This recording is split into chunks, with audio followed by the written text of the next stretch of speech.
Shalom, shalom, peuple de Dieu.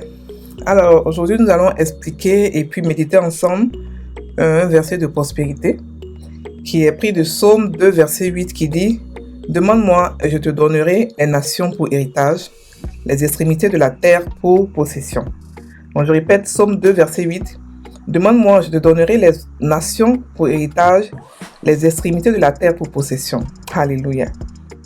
Ici, c'est David qui parle et demande à ce que il dit à Dieu, Dieu qui parle à David, il dit demande-moi, je donnerai les nations pour héritage.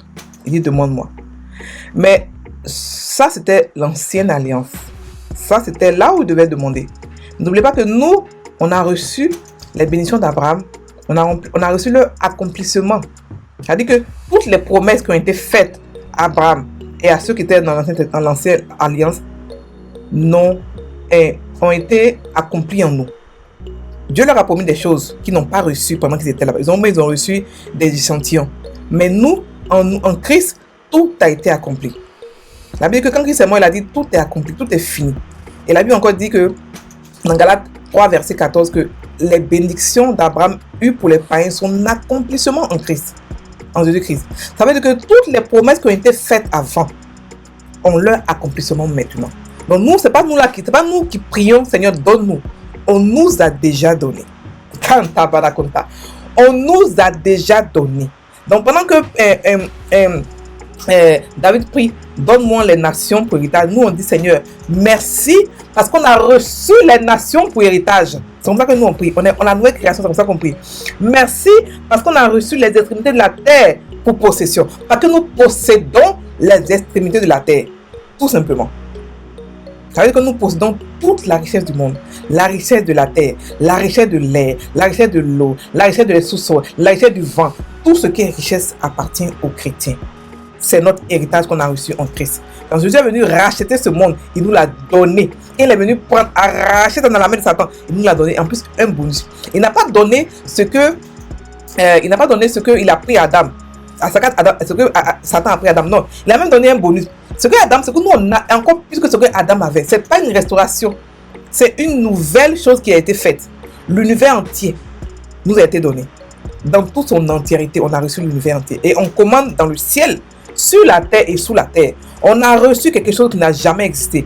Dieu a fait de nous ses deniers, son bébé, sa merveille, sa chose la plus, sa création la plus excellente. Donc nous n'avons pas à... Les gens d'avant, ils devaient d'abord mettre le pied quelque part avant de posséder. Là où la plante de tes pieds. Mais nous, on possède en esprit. On possède depuis notre chambre, depuis notre maison, on possède tous les territoires de la terre. C'est vrai que quand nous on prie pour les gens, quand on prie pour les nations, Dieu écoute, c'est les nations qui nous ont été données. C'est nous qui devons gérer les nations, gérer le gouvernement, gérer tout. Avec quoi? Nos prières et puis notre prospérité. Alléluia. Donc, sachons prier en tant que nouvelle création. On n'est pas ceux-là qui demandent. On n'est pas ceux-là qui supplient. On n'est pas ceux-là qui quémandent, qui mendient. On est ceux-là qui prennent par la foi. Et on a pris par la foi. Chacun de nous, en tant que chrétien, est devenu chrétien par la foi. Cette foi-là l'a justifié devant Dieu. Cette foi l'a rendu juste pour avoir tout ce que les cadeaux que Dieu a mis à notre disposition.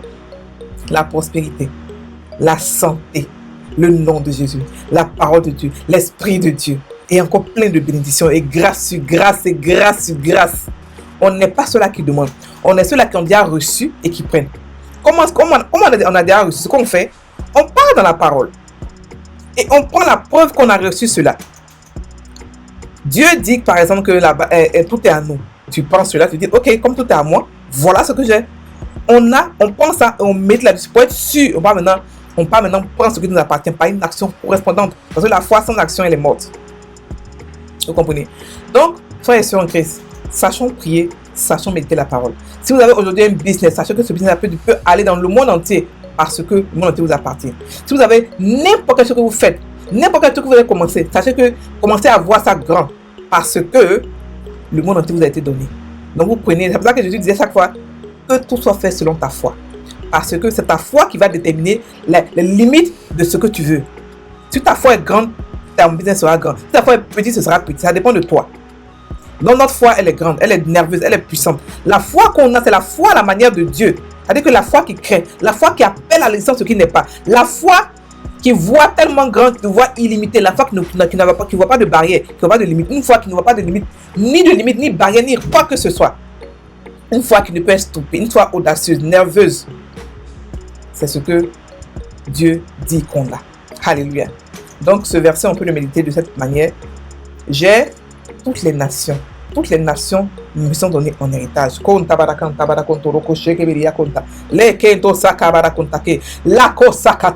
Je m'étends partout, j'étends le gospel partout, j'étends la parole de Dieu dans tous les pays, parce que toutes les nations m'ont été données en héritage. Rien ne peut me stopper. Rien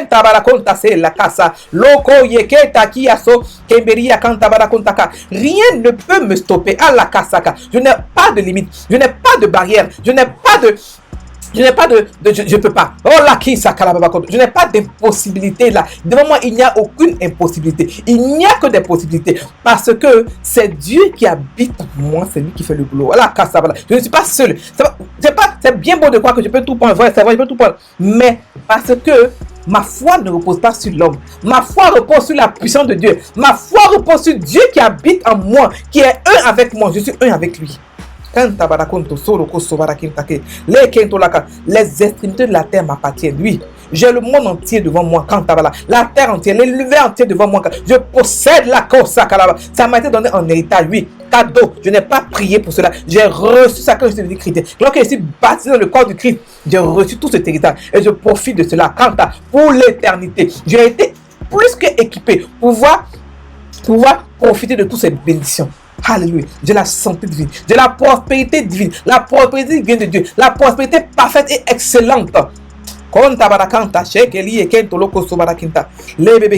ne suis pas ordinaire. Je ne suis pas ordinaire. Dieu habite en moi et me fait posséder toutes choses. Il m'aide à posséder ce qui m'appartient.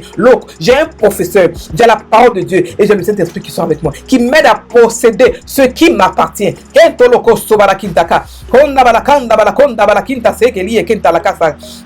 Je suis riche à jamais. Je prospère à jamais. Mes territoires s'étendent dans le monde entier, dans tous les pays. Il n'y a aucune porte qui me sont fermées. Tout est ouvert devant moi parce que ça m'a été déjà donné. C'est déjà à moi. Donc ce que j'ai à faire, c'est partir tranquillement, sans problème, sans palabre, et pense ce qui m'appartient. La nouvelle création ne pleure pas. Oh là, c'est quoi? La nouvelle création est une merveille. C'est la création la plus parfaite, la plus excellente de Dieu.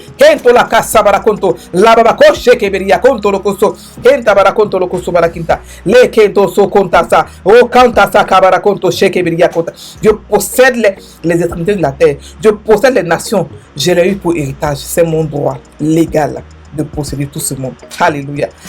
Merci Seigneur. Alléluia.